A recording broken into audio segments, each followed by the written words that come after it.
wonder what a Reynolds Wrap outfit up here. Hey, no, you had your thing looking like a burnt baked potato. I ain't never seen no fat person try to do Michael Jackson. That's ridiculous. Somebody pass a snack. Pass us both a snack. And get you in the men's department. Get out of that little boy department. That shirt small as hell. I see your titty nipples. And your heartbeat, We don't want to talk about titties. Well, mine's covered up. Cover yours up. It's called a sports bra. Just because you got implants don't mean they look good. I bet you got 2% milk coming out of them.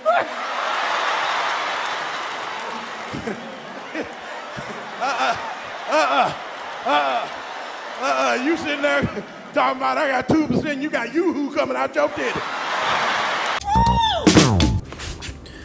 What's going on, everybody? Welcome to another episode of Tunji's podcast. I am your host, Tunji Taylor Lewis. First and foremost, shout out to my brother. Shout out to my brother because my brother bullied me into upgrading my phone. My brother, Adeyemi Taylor Lewis, works at the Apple store in Aurora, Ontario.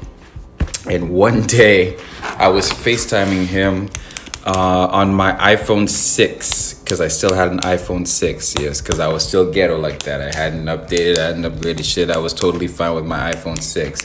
Him being an Apple person and all of that was just like, dude, I'm tired of seeing you on this terrible ass phone. You make too good content to be making content on this grainy ass, blurry ass phone.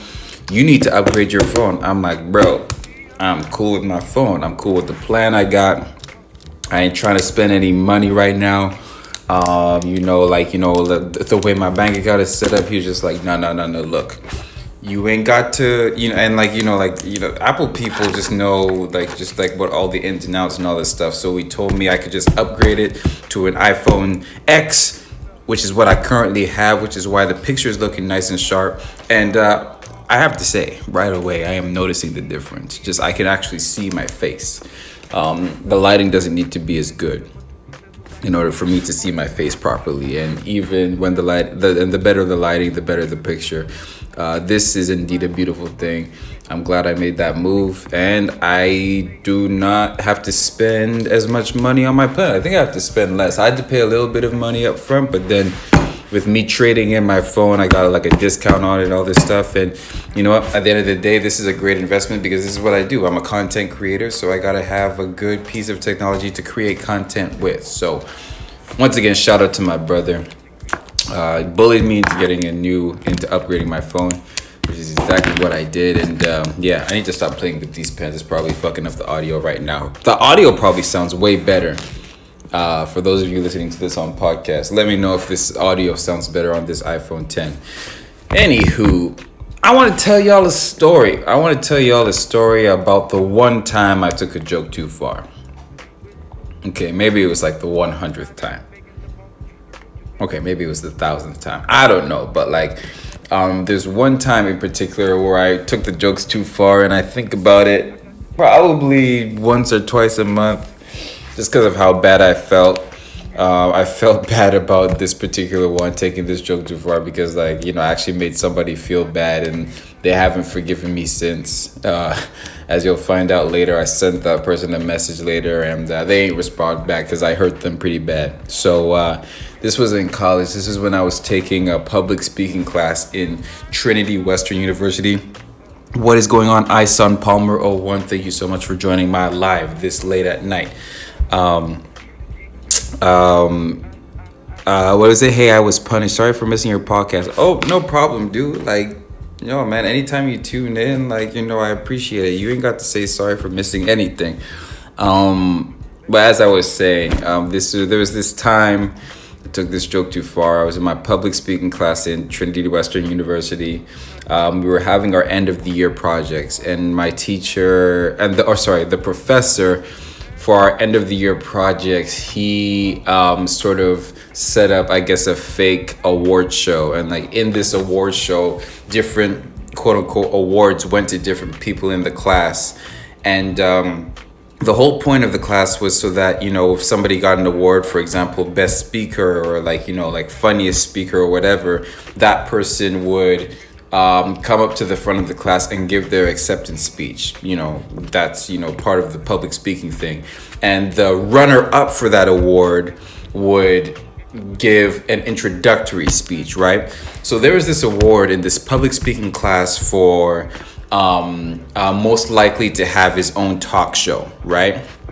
I really wanted this award. The award didn't mean anything, but I just really wanted it because I wanted to know that the class thought that of me, because that's actually a goal I had at the time, was having my own talk show and being like Trevor Noah and Jimmy Fallon, those types of people. I wanted to have my own talk show one day, and you know, I wanted the class to think that of me, right? I didn't get it. I was the runner-up. This other white dude got it, and like he was a funny guy. But you know, I'm not gonna lie, I was a little hurt. I was a little hurt that I didn't get that award, and the class didn't think that I was gonna have my own talk show one day.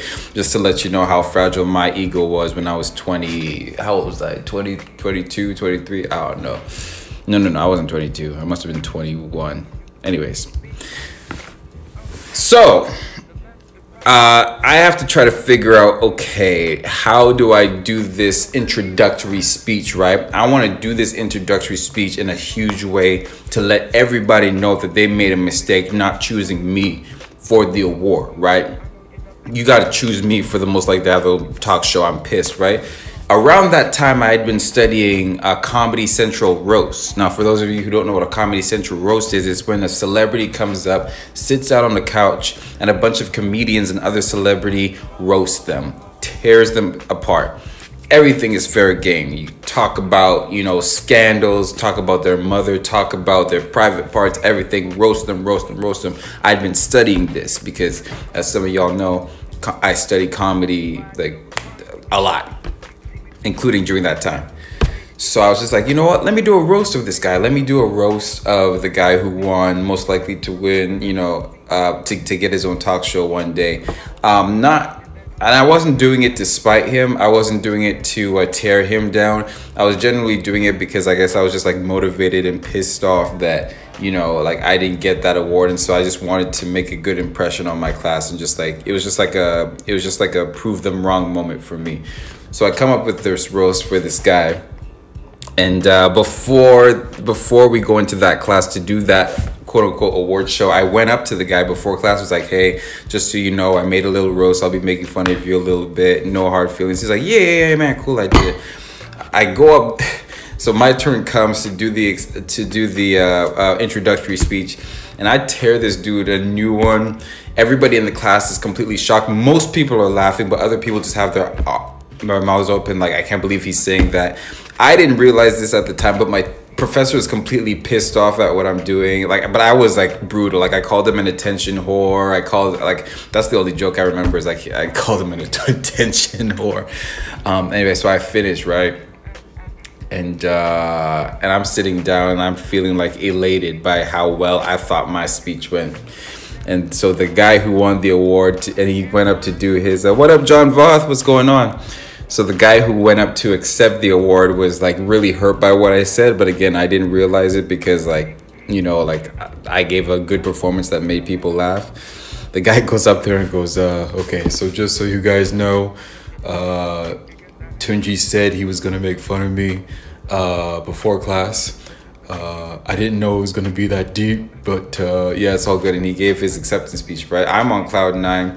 And then we finished this award show thing. And then my professor goes, so I just wanted to talk a little bit about Tunji's speech. How did everybody think about it? And a lot of people were just like, yeah, I knew it was making fun, but like it was funny, stuff like that. And the professor was basically like, yeah, I didn't like it very much. I thought like it wasn't appropriate for the time or place, blah, blah, blah. I'm pissed off because I'm just like, how could you possibly not like this art that I put forth? And like, you know, he pointed out the fact that some members in the class didn't like it, but, you know, they didn't want to speak up or say anything. So I'm like, whatever. The professor's just an a-hole. Everybody liked it. It was cool, blah, blah, blah. A year later, I found out from somebody who was in that class, somebody that was cool, that shout out to Laura, that the dude that I did the speech about was actually hurt by what I said. He was actually hurt by it. And I felt terrible. Because at the end of the day, it's about making people laugh. I'm not trying to make anybody feel bad ever. So I actually sent the dude a Facebook message like, hey, dude, I had no idea that a year ago the things that I said hurt you. I'm sorry. You know, like, I hope you can forgive me. But if not, I understand. He saw the message. He didn't reply. So I'm just going to assume that a year later, he was still hurt by what I said. And he ain't want to talk to me. But yeah. And, you know, to this day, I think about that because I'm just like, dang, man, I went too far. But I just learned a lesson. You know what? I think the only lesson I learned of that was just like not to perform with the sense of just like with the intent of tearing somebody down to make yourself look good. Even if my intent isn't to make the person look bad. If the action is to tear someone down in order to prove myself, it's probably not the way to go. So that is it. Thank y'all so much for listening. Thank y'all so much for watching. Peace.